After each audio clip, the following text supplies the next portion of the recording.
is this, 5?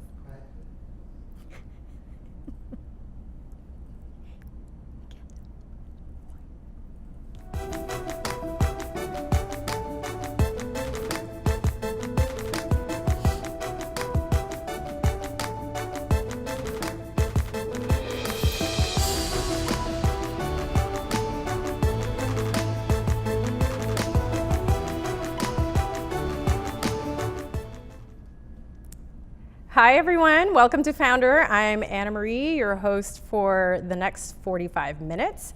And we're here today with writer, actress, and facilitator, Fran de Leon. Hi. Hi, Fran. Hi, Foundher audience. So, a little background on how we met. We were actually introduced to each other by another founder. Yes. And we interviewed her a couple of weeks ago, Christine De La Cruz. And at that time, just so everyone knows, we were talking about another community, which is entrepreneurship. Pinay is Filipina, or Tagalog for Filipina.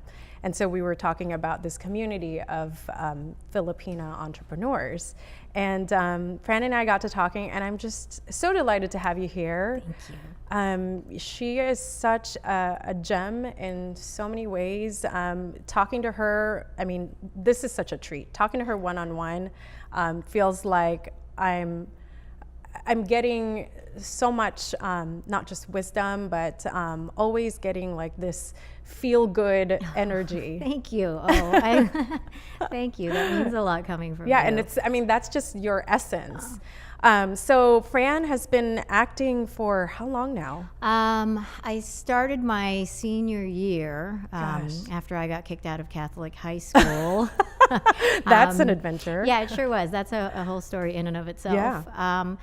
But I mean, interestingly enough, because I had disappointed my mom so much by getting kicked out of high school, I thought I'm going to go for it and say, I also want to be an actor. And, silver lining, because from then on, I just didn't look back, and I knew that was what I wanted to do. That's how I wanted to spend my life. And I fell in love with it. So a lot of theater. I ended up, I was supposed to transfer to Cal Arts for college. And I couldn't afford it. And I think with the immigrant mentality, I was afraid to go into debt. So I didn't want to take loans. I didn't want to do any of that. I deferred for a year, and in that year told myself, if I don't get hired for a paying job, then I am going to go back to school, and I'll just bite the bullet, and who knows. So you gave yourself an ultimatum. So I did. I gave myself an ultimatum. I gave myself a deadline. And boy, those deadlines and those declarations are powerful. About 3 months before I was gonna really just suck it up and go, I was hired by an educational touring company to do shows in inner city schools across LA. Okay. They were public service announcements basically, but we would do, we would frame them around young people's stories. And it was a paycheck, and it was a really good paycheck as well for a 19-year-old. And that was it. So that kind of, the sliding doors moment. Is she going to go to college, or is she going to go this way? Exactly. Yeah. I mean, I'm sure I would have had an incredibly fascinating life as well going the other way, but I took this route. And all of it, every step, every experience since then has kind of led me to the next one. And we've talked about how acting really building a career in acting is so entrepreneurial. You're not only dictating which path to take, whether it's on stage or on screen, but you're also having to manage yourself and your image and your brand and all that, right? Yeah, exactly. You have to have an awareness of who you are and how you're perceived, because those two are not necessarily the same, especially with acting. And one of them being when I was 30, and talking to my husband about, we need to get going with having a kid. I got hired to play a 14-year-old on a Disney show, and it was, I have to say, I was glad for the work, but in a way it was a really horrible experience for me because I couldn't be me.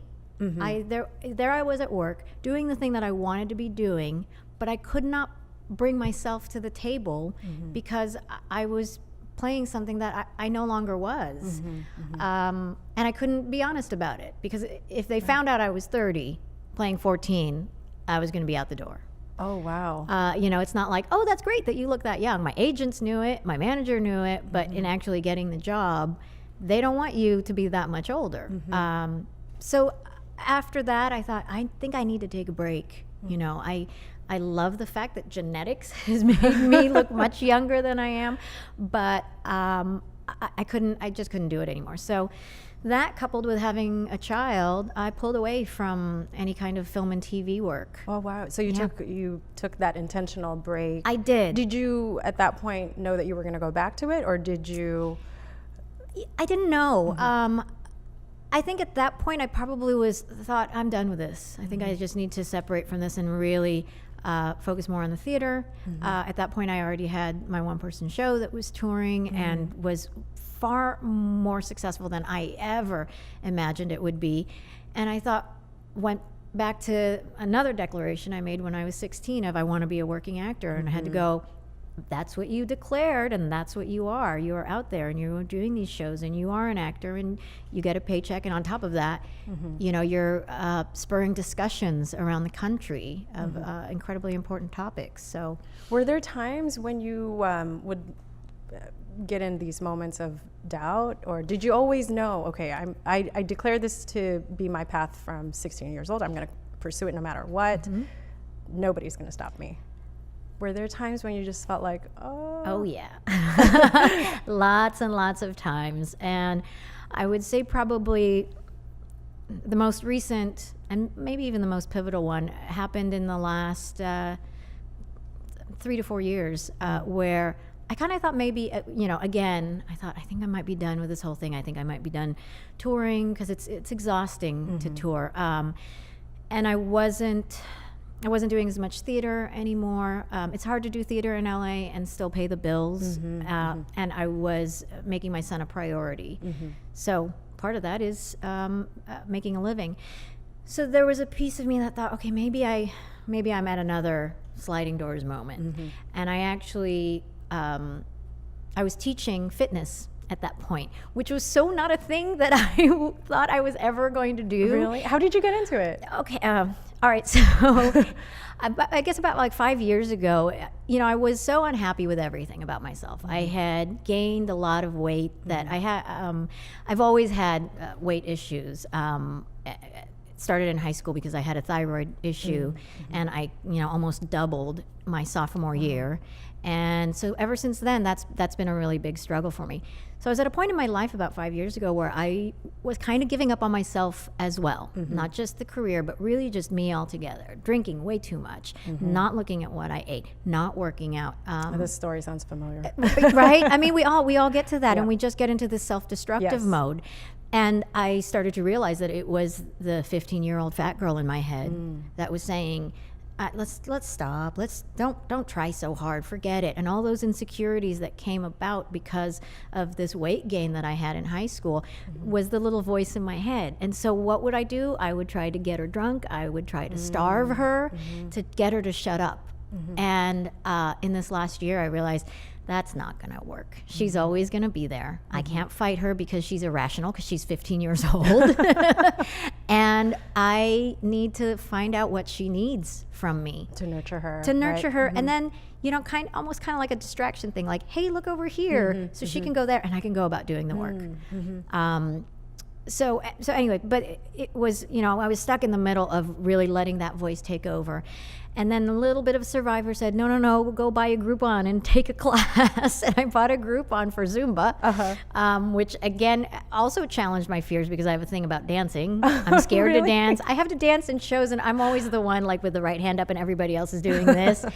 That's me. So that was a big fear. And I mean, I fell in love with it. I started doing check-in for the studio. It was Sandy Campy Fitness, and Sandy Campanella is the owner. Yep. Yeah, I started doing check-in for her. Then she asked me to meet the manager, and then a year later she asked me to teach. Wow. And I have to tell you, when she said that, my first answer was no, and I wanted to run, and I realized because I wanted to run, I needed to do it. Wow. So testing that fear again. Ooh, man, That's oh, the life man. of an entrepreneur for sure. Oh God, I cried so hard the night before. I fought with my husband. I made up a fight because it was just so scary to jump over that cliff. But I was in a safe environment. I was in a class that I had been in. It was with women that I knew that were so amazingly supportive and were so excited that I was taking this leap, and they understood my leap, that they, or all smiles for me to gain that confidence. So I taught for a year. I didn't mean to. I don't know. I don't think that that's my calling. I don't think that's my path. But it was part of. But it was part of it. I learned so much from that. I learned to really look people in the eye when I'm teaching. And I learned that I was a teacher. It's one of the things that I've fought. I've always fought that. No, I'm not a teacher. Why did you have that resistance? I don't know. And I still kind of, well, no, I do know. I do know, and it's part of what you and I have talked about as well, I think we fear the gifts that we have the most strength for, because of the possibilities of greatness that can come out of it. And that if we acknowledge that I could be really great at this, one, people are going to think I'm arrogant, and I don't want that. And two, what if I'm not? And if I say, okay, I'm going to do this, and I fall flat on my face, how awful is that? The older I get, the more I realize I would rather fall on my face than And never try. Yes. Right. So I just, right now, I'm all about doing it wrong. Let me just try it and let me do it wrong. But, I just got to follow those. And fear is a good litmus test for me. If I'm really scared of it, then it's probably something I need to explore. That's interesting. Hear that, everybody? I know. And it will be there. It will always be there, big and small. So how has that, not only that, that newfound, I guess that epiphany of if it feels like if it's scary, then I have to try it. How has that translated into your next, move in your career? So you were teaching classes, you were teaching fitness classes, and then you eventually from there decided to continue down another path, right? Yeah. Well, I think it was. And there was a time when I thought, oh, is this the way I should go? And I knew there was something that wasn't quite, back with me. I wasn't in my own self yet. And a friend of mine runs an Artist's Way course, right? So the Artist's Way by Julia Cameron is basically like the 12-step way of creativity. A lot of it is much like AA. And she had been doing this, and she had talked to me about it before. And she had 2 more spots. And I thought, I think I might want to do this. And I'm not a joiner, okay? I'm not a joiner. I was never one of those girls in high school that had like a clique or anything like that. So just even going into an environment where I feel like, oh, is this like a support group? I don't know. But I didn't want to take it. So again, I thought, I don't want to take this. I need to take it. Then I have to, yeah. I sent her an email and said, any more spots available? And she said, yeah, why? Who do you know? That's how much she knew me that I wouldn't do this type of thing. And I said, me. And it was a bunch of writers, a lot of writers. We were all women, not on purpose. It just happened to be that way. I think there were about 16 of us in the course. And one of the things that I was exploring was like, where am I going? Am I really just letting go of the actor? Is she gone? Am I now, and if she is, what is in there in place? Is it fitness? And so part of Artist's Way is writing morning pages every day, right? 3 pages. And I just kept asking myself that, what is it? What is it? What is it? And through all of that, I realized, no, it's not. It's really about still my artistry of what I bring. That's where I can make the most difference. I can go to colleges and I can hit audiences of 1,200 at a time. And I can do workshops with smaller groups. I did an orientation leader workshop for Chapman University where I was working with them about how do you as a leader on campus deal with diversity. You know, you're at the forefront of these new kids coming in, and you're not going to understand everybody, and some of it is going to feel so foreign to you, or they won't understand you. How do we approach that? And I thought, well, you know, I approach characters that I play from the most human aspect. So I mean, I played a murderous mother in a show by a Filipino-American playwright, Bonnie B. Alvarez. And he wrote this character who was magnificent, Edwina, and she was an ex-beauty queen who had a daughter that was overweight, and she was disgusted by her, and tragically ends up killing her. Oh my gosh. Out of the, I know. So, yeah. That's a little heavy. Totally heavy, right? There was surprisingly a lot of comedy in it. He's a brilliant writer. But I looked at the character and went, okay, I could play the killer, but what got her there? You know, what was the human aspect? What was the experience that took her to a place where she has so much hatred for herself that she's going to take it out on her daughter? Because that's really what's going on How there. was she able to detach from that and just perform this heinous act? Yes, exactly. So, and it put levels to this character that some people would come up to me and say, God, I really want to hate you, but I don't. I kind of feel sorry for you. And I thought, okay, I did my job. So there's sympathy. So there's sympathy in there, right? And so when I look at workshops, I think of, okay, well then if I can approach and be non-judgmental about these characters and really just look for their essence, then maybe it's in these acting techniques and these theater exercises that we can start putting that into play in mainstream. So I devised a bunch of kind of basic theater games to do with in that workshop that were really just tools to elucidate that human experience.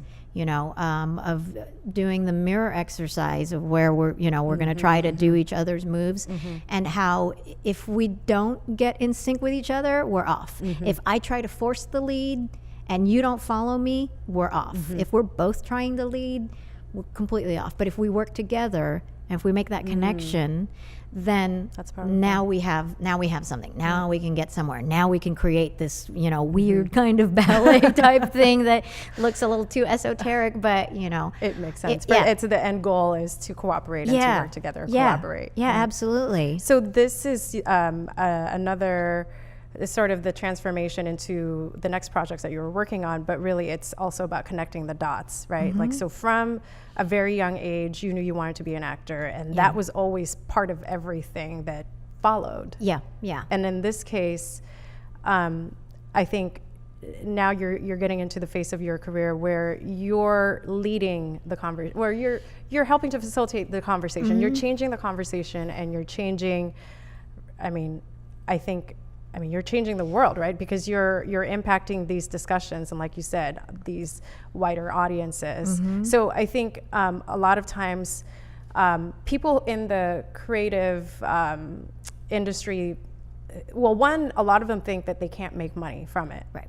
It has to be separate from what makes them an income. Yeah. And then the other part of that is, but this is creative, and so it's not going to impact society. Right.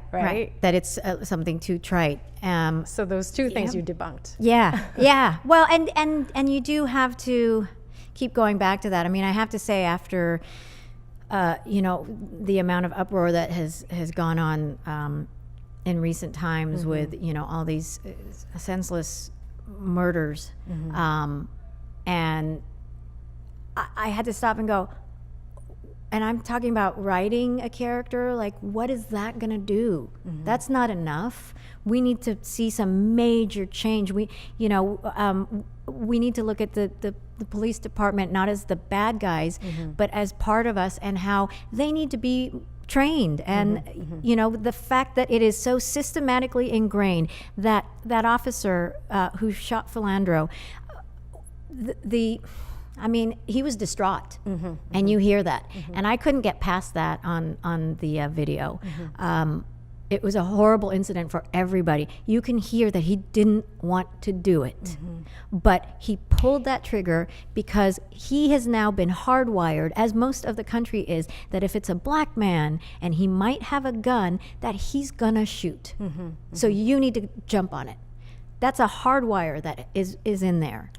Right. So I'm here talking about, oh, but I'll do a play. Okay, sure. And I felt so useless. But I know that we all have our gifts. We all have our jobs in this universe. And my job is to be able to get people to feel.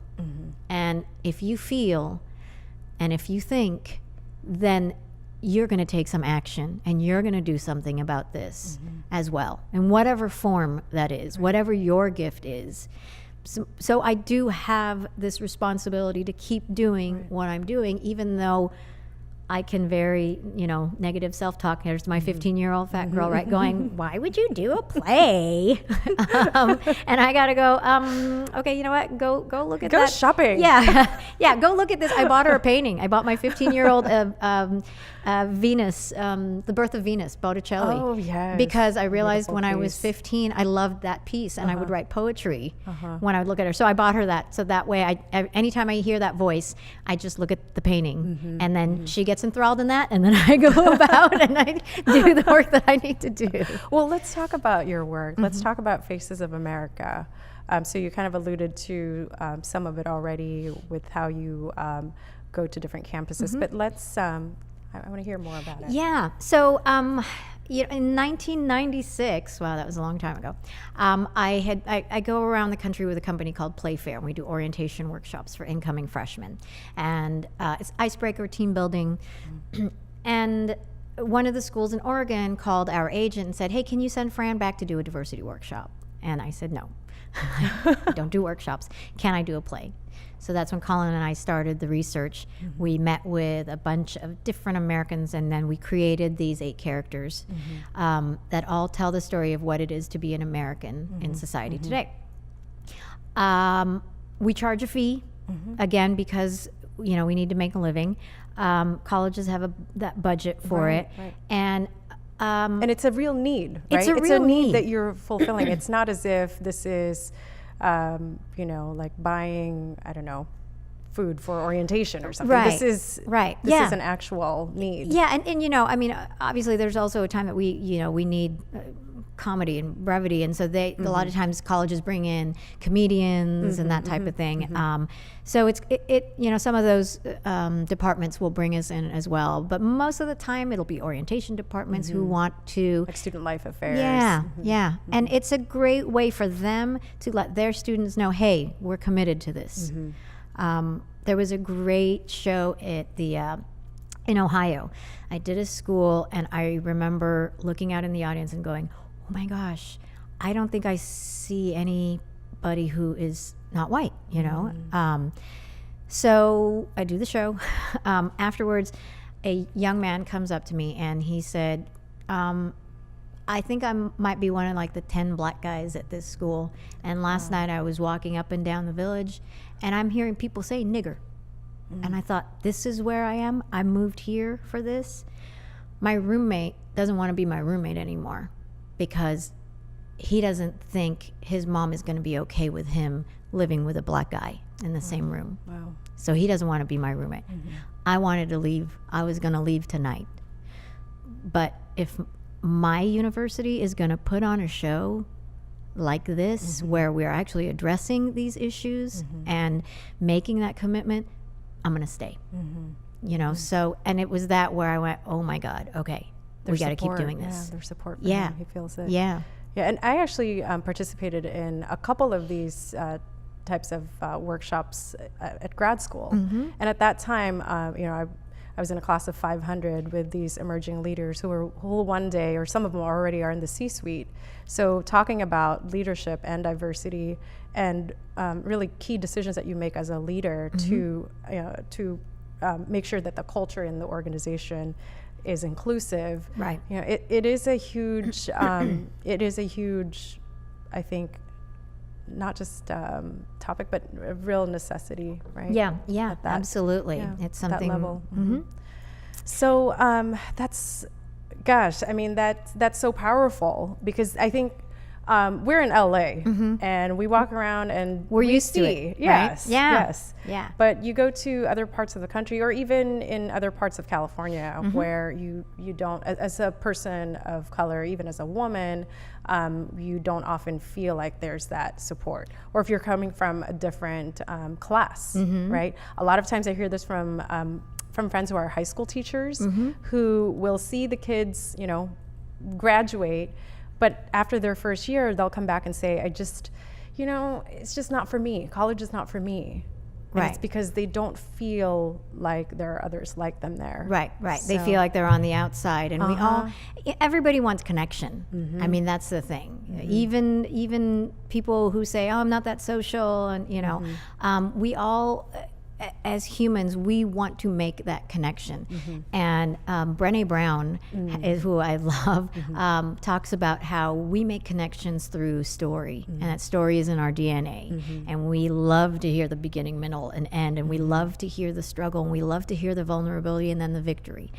And if we tell our stories, which is what I try to do with Faces, I don't tell my story in Faces. It's not, you know, Faces of Fran. It just looks like would Fran be fun because it's too. me. It would be fun. But it's the Faces of America. So I want to take these stories. I want to interview people, and I want to get their story. And all I do is just be the vessel. I mean, that's really my mantra before I do it, is I say, let me step outside of myself. Let me not judge these stories. Let me be their voice. Let me be the vessel. And that's it. I don't want to be me telling their story. I really do everything I can to just let go of my beliefs, my culture, my experiences, and say, Here you go. You know, here's Anna Marie's story. Here's the platform, yep. So oftentimes when business owners look at testing different products, they look for customer feedback, or they look at, you know, they do market research to figure out what's out there, and then they look to see what their competitive edge is. How has that process been for you? I mean, this is such a unique industry, but also, like you said, just so niche, right? Yeah. So what do you do to inform your work? Or to make sure that, you know, you're validating and that this is quality control, right? Yeah.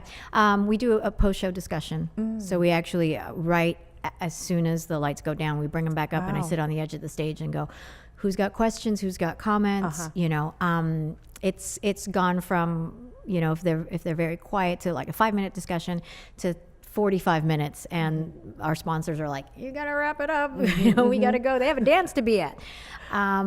So that's part of it, that we get the feedback. We'll get letters and emails from the students. The sponsors themselves will put out survey forms to talk about, you know, what did you get from this? Do you think it's worthwhile? Would you want to see this again? What was missing from it? You know, how did you feel? Do you feel included? These type of things. And then, you know, because it's sales, because it is a matter of booking, and Colin, my husband, is brilliant at getting us out there and booking these tours. We've had to make a change. So Faces actually is now coming back around, but it's been, I've done one school regularly for the last 8 years, but it doesn't have the big tour that it used to. I mean, at one point I had 4 different women doing the show instead of me, because I couldn't get everywhere. Oh, like right, it was right. It had boomed The that demand much. was so high. Yeah, yeah. And then it shifted. The country shifted. So then what was happening was they were wanting to know more about the history of why we are where we are with all these issues. So we responded by creating shows that were specifically about historical characters that have been traditionally ignored. So, you know, for the African American history show, you find out that, it wasn't Edison who came up with the light bulb. It was Lewis Latimer who gave him the filament. That it, you know, and you go down to Edison and it's that beautiful orange light, you know. Thank you, Lewis Latimer, who was an African American scientist. You know, the Loving couple, who were the first interracial couple. That was, and I believe there's a movie that is about to be released about them, which is great.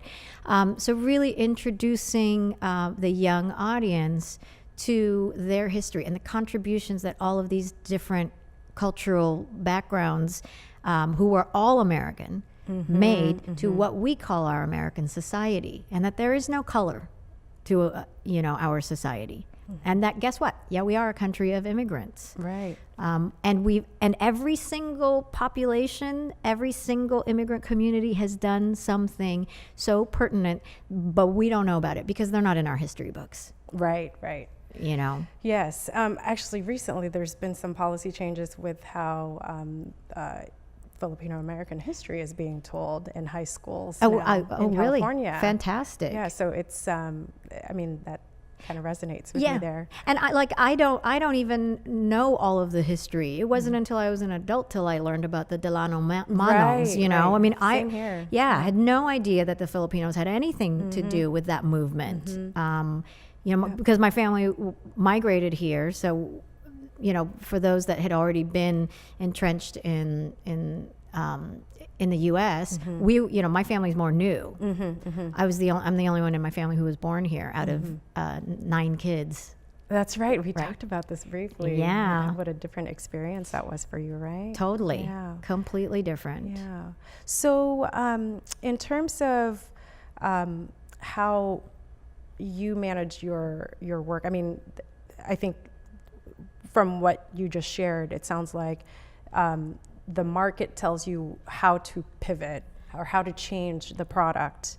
What is that process like for you? I mean, because the creative process is so different from, I would say, other businesses where you have a product or even a service. In this case, you really have to do a lot of, soul searching and, and research. Absolutely. For the historical productions that we have, Colin does most of the writing for that because he is a scholar and a master at it, and he loves books and research. So he's really great at putting those characters together. For Faces, which is kind of more current, I'll interview people and get that's how I get my product. I put the word out and I say, I need to talk to young people that fit this description. And so last week I had 2 interviews on FaceTime. Thank God for FaceTime because I don't know how I would have met with them. So one is a young lady who is Latina, undocumented, and she told me her story. A really beautiful story of what her life has been like and how being undocumented has affected her to really be incredibly successful. Like that's her thing, because my parents risked everything for me. And because there's always that looming, well, what about deportation? I have to be the best. There's a different kind of tenacity. Completely, yeah. But there's this humility as well that comes along with it, because she's seeing so many others in the same position as her being ghosts. And just kind of sitting back so that no attention is called upon them. So got her beautiful experience that I know I'm going to include aspects of it in this next revival of Faces. And then I spoke to a young transgender man. He was in China. This was so great. FaceTime. The hardest part was calculating 15 hours ahead. Math is not my strong point. So we got on a call and he told me all about what it was like, how his parents said hormone therapy or college. Whoa. Right? Yeah. So he was faced with that of, oh my God, are they going to pay for my education, or are they going to pay for me to become, to be himself. to continue being who I am, but I need some help to continue being who I am. So this is where I glean from. And then half the time when I'm doing that kind of research, I stop and go, I don't even need to write the show anymore. I just feel so much more enriched just by the experience of meeting these people. And I know I'm in a very special place to be able to be exposed to that. And I gotta bring it over then, So the next phase is to take their stories, because I have the platform. Right. I have the means of getting those stories out. So, let me take That's that the gift, right? and let me put that out. Yeah. So you are a mom. I am a mom. You are obviously doing this full time as well. How do you balance it all? Oh, God. I don't know. I mean, there are definitely times when I have to put myself in check and say, my child is the priority. This morning was a great experience of that. He had a huge meltdown, and I'm trying to get ready to come here. And it was all over the fact that, we were trying to discuss his report card. And what came out was he didn't want to look at the comments because the comments were actually quite positive. And it was very hard for him to take that in. And he said, I don't want to be like that. I don't want to be one of those people that's just, show off, and I don't want to brag. And it hit me where I went, wow, okay, you know what? This is what a lot of us feel as well, where if we own our gifts, if we say, I'm really good at this, I'm really, really good at this, so that's what I'm going to do. We're scared that someone is going to say, who are you to say that? Who are you to do this? What makes you think you can, right? That's our fear. And then the other fear is like, if we declare it, if we say, this is what I'm going to do, well, what if we're not as good as we think we are? Right. So I won't find out if I am good or not. I'll just hide behind it. Yeah. And it was an incredible lesson for me, and I had to admit to him, I do the same thing. I am scared too. I got an email from you calling me a babaylan, and I didn't know what it meant. Babaylan is a healer. Yes. So it's from traditional Filipino, I don't want to say folklore, but just ancient traditions. Yeah, pre-colonial. Yeah, right? and Fran is clearly a healer. Well, and again, it's still like hard for me to hear that.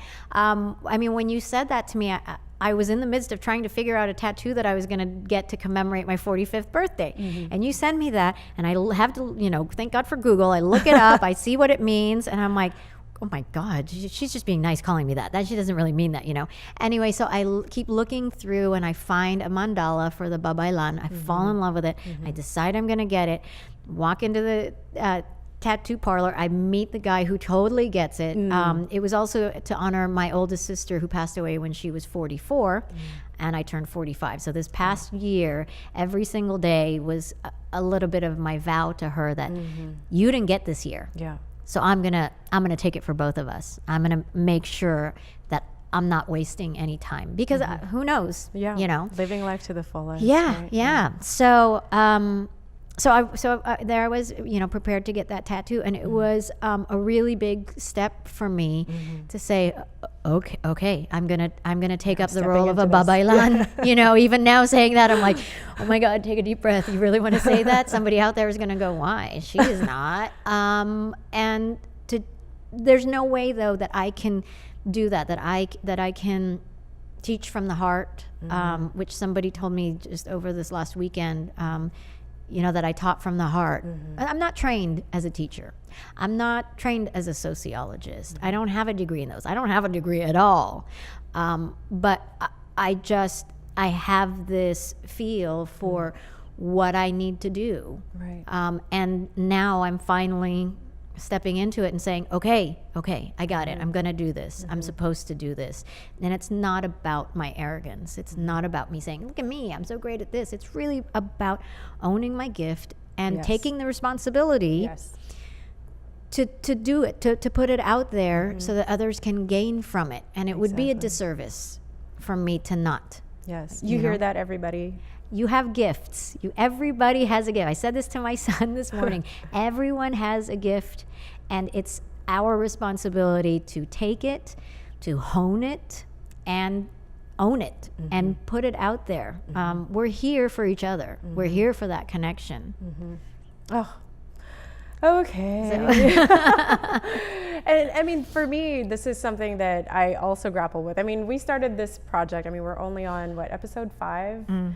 And we've gotten a lot of great feedback, and it's been such a just an incredible experience to be able to sit with women like you, and to know that what we're doing is we're also creating a platform to share these stories, because someone out there is sitting in their room thinking, I don't have a gift. You know, they're going through all these self-doubts, and to hear your story and to hear your journey, right, from really going from the, you know, the acting experience to creating something so unique and to fill a need that's so relevant today. I mean, this week, right? Yeah. This week alone, like, we know that this is so relevant, and to see that there's a place for that, right? Yeah. I mean, definitely, we need that discussion. We need the place, and we need the safe space to ask the questions, to bring up the topics, to, you know, really make a shift.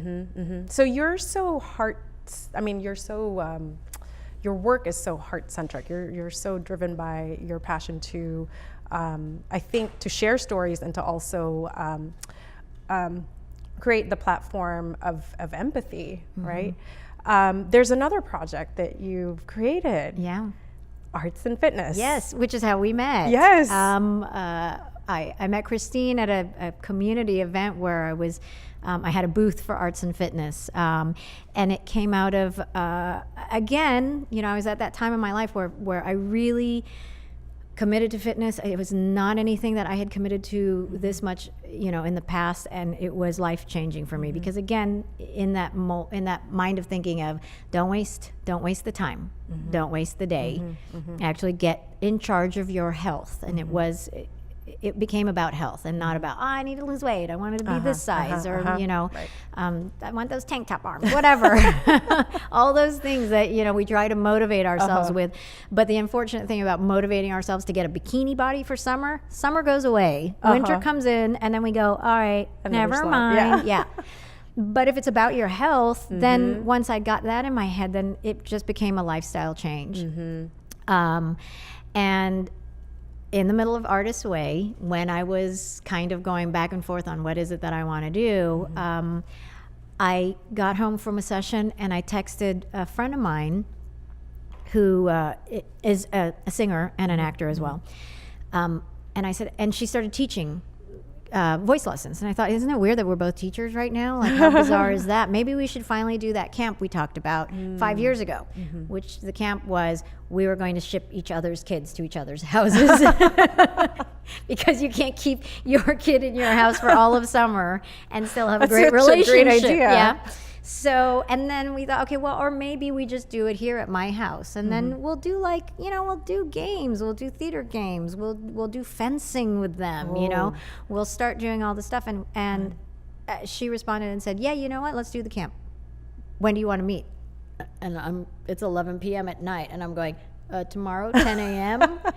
So we met the next morning at 10 a.m. and by noon we had a schedule for a 1-week summer camp of arts and fitness. Combined. And it actually expanded because before that I had done a program at Coldwater Canyon Elementary with their kids as an after-school thing, and it really was kind of me going, I don't really know what I'm doing. Let me test this out. I had a friend come in and teach, you know, the improv part of it. And it was really just a feeler, but this was really solidifying it with Chrissy Guerrero coming in as a vocal teacher. We brought in a yoga teacher. Keith. Very collaborative. Yeah, very much. Yeah, I was bringing in guests because, again, what I recognize I'm really good at is collaborating. I am really good at picking fantastic collaborators. So every day there was a guest teacher. Yeah, I think you were going to mention Keith Mitchell. Oh my God, I love that man. Yeah, he's so present. So completely present, and what a story. You know, if you don't know Keith Mitchell, look him up and get his story. But he was so gracious and came and worked with the kids. That's awesome. Know, volunteered. And so it was, you know, so we had that fitness aspect, and then Colin came in and did fencing with them, which was really the picture of arts and fitness right there. You know, he did Romeo and Juliet and taught them the first scene, and they had to learn how to fence, and they're having to, you know, work those quads to get into their position. So while they're in the midst of presenting this artistic scene, they're having to get themselves in shape in order to do it. And actually, if you look at the school system, arts and fitness are the first two items to go, right? Yeah, absolutely. So again, there's that need. So not only is it a summer camp, but there's definitely a need. Yeah. So we're running out of time, but like I said, you know, every time this point happens, I'm like, We're going to chat more. But I do want to ask you just a couple more questions. Sure. Besides your sister, who else is a big inspiration for you?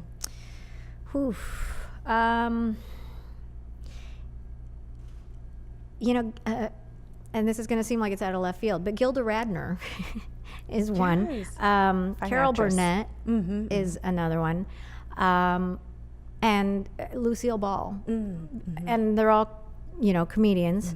But each one of them so clearly created their persona and used their strength to really create their empire. They're amazing women. Yeah, absolutely. I mean, Lucille Ball, who was stunning. I mean, she was so beautiful, and then would go into this completely like goofy, and that was her thing. And she could play the like, and the face and the crying and everything, and always trying too hard and failing. But that wasn't her. That was her persona. But she knew what her gift was of this is my comedy. Oh my God, the physical comedy is just amazing. Timing too, right? Yeah. So, that's someone who very much, a founder of creating that. And, I love this. I love your play with words all the time with entrepreneurship. And I love founder because really, you can't be a founder until you have found your her. Ooh. I love that. Do we all? We're putting that in a blog somewhere. Really, and that was what I got from that was, until I found her, I couldn't do anything with her. I could kind of do stuff, but not so fully, completely. Because you have to step into that, like you said, that gift, and you can't confidently do that unless you know yourself. Yeah, absolutely. Ooh, I love it. So there you go. Okay, one last question. Yes, ma'am. How do you unplug? All of this. The stuff that you do is it's so integrated into your personal life. How do you unplug? My bike. Very simple. Yeah, but that's one of them is, and I use that really as just the analogy of I ride my bike for no other reason than to just be outside. I'll ride my bike with my kid. I have to admit that it's been a while. I probably need to fill up the tires. Ciclavia is one of my favorite community events because I do unplug, and all I do is I'm totally like a kid in a candy store, and I'm LA baby, on Wilshire Boulevard, and I can hear the water. I can, the fountains and everything that you don't hear because the cars are always rushing by, and it's sensory overload. And I'm weeping, and then I see Gil Garcetti over there, like taking photos, and it's like I've seen a celebrity, again, just being an LA kid. Yeah. So that's one of the things. Spending time with my kid, has been just a linchpin for me of staying sane, and seeing hope, really holding on to that.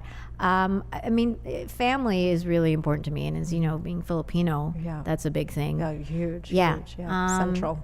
So it's that. It's really taking those moments to enjoy my life, and then also putting on my earbuds and doing meditation. Just trying to stay quiet. That's hard for us to do. Right. To just be still. Yeah. So those are some of the ways I do it, and Netflix. Yes, I'd say me too. Yep. Orange is the New Black. Oh my God, I love that show. Awesome. I have to say. And the founder. Yes. Yes, absolutely. All right. Well, that's all the time we have. Well, thank you. But thank you wonderful. So much. Thank you. So, if anyone is interested in learning more about your projects, should they go to your website? If you have a Facebook page, so it's Fran De Leon, all one word. DELEON. Yes. Yeah. Okay. So it's facebook.com/Fran De Leon. That's on there. There are some videos that you can watch of some storytelling and some of my speaking. So perfect. Yeah. Thank you so much. Oh my gosh. Thank you for being here. I'm honored. Well, thank you everybody for joining us. We'll see you next time. Bye.